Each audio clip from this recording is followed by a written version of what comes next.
Every year, our team holds an internal hackathon where we spend 24 hours brainstorming ideas for clients and then building prototypes of those ideas.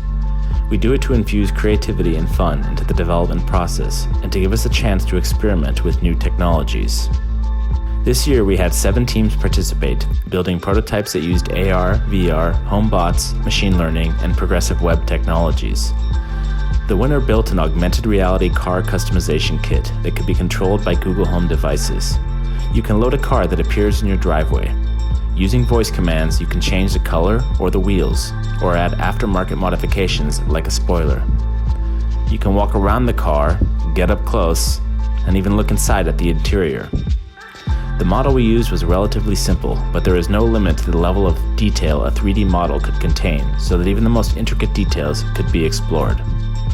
Imagine being able to preview and customize a car while it sits in your driveway, all through an application on your phone, period.